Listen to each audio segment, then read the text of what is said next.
1. Hello, my name is Devon Walcott and I am going to talk to you about violence in video games.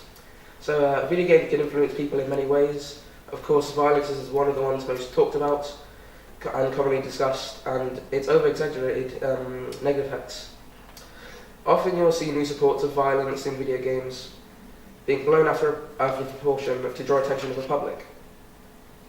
Also, parents blame the games when the unlikely happens and their kids do become violent. Ultimately, if the child is underage, it is a responsibility for the parent to determine if they are ready to play such games such as this. However, if the player is an adult, it's their own responsibility to gauge if they can handle the violence in these games. There are many different platforms to play games on, for instance, Xbox, phones and computers. The majority of the UK population who play games on these platforms are aged between 6 and 19 years old, with males outnumbering females. For many competitive games, violence is integral to progress through the game. It also contributes to building tension in the game, within the game, as players try to avoid violence aimed at them. Many people enjoy games as a form of entertainment, and though still express concerns over the violent content of some games. There are concerns that aggressive behaviours can be adopted while playing violent games. Some research shows that there is a small but consistent connection between playing violent video games and aggressive behaviours in the real world.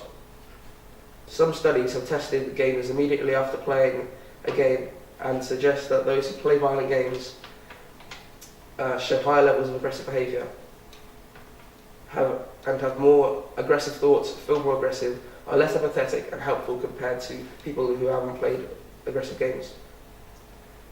Though many argue that people with more aggressive personality types prefer violent games, also that cultural and genetic factors have a strong influence on aggressive behaviour have a more stronger influence on aggressive behaviour than video games.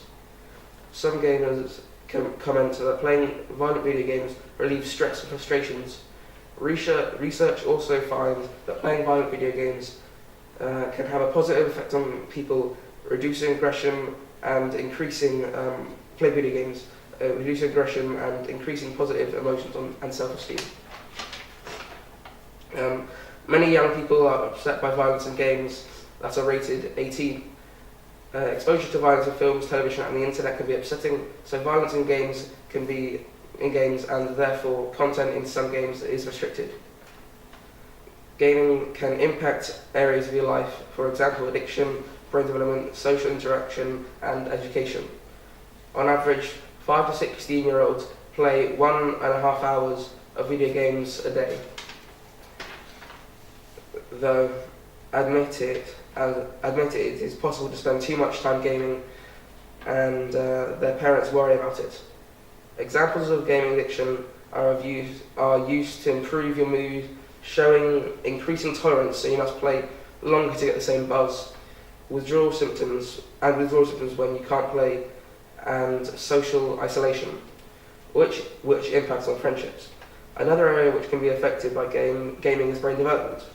Younger children's brains aren't fully developed, which makes them more susceptible to negative effects and scary content in games. They are also less capable of distinguishing between reality and fantasy.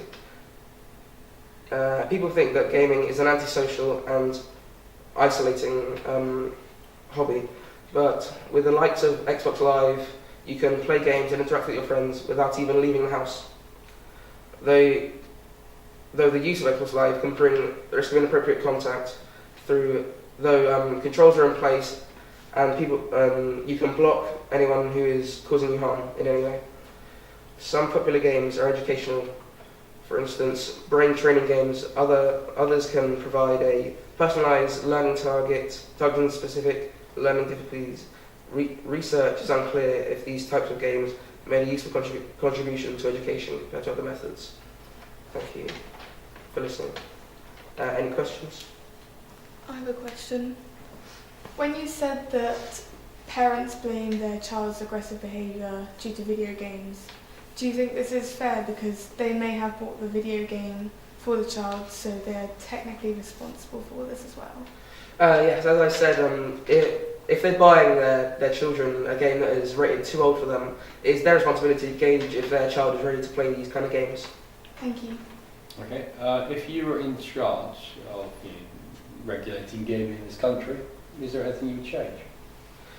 I would, because at the moment, games can be rated 18, but it doesn't matter because your parents can buy the game and then give it to you, and it's so I make it so the child who wants to have a game must be really trusted by their parent to play these games.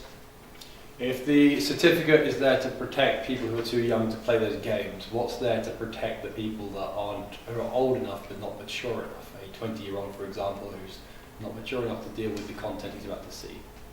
Well, if they can't handle these games, they can always, if they can't handle the game, they can always put it back or speak to someone about their problems with the game, and maybe try something else, something better suited for them. Brilliant. Thank you very much.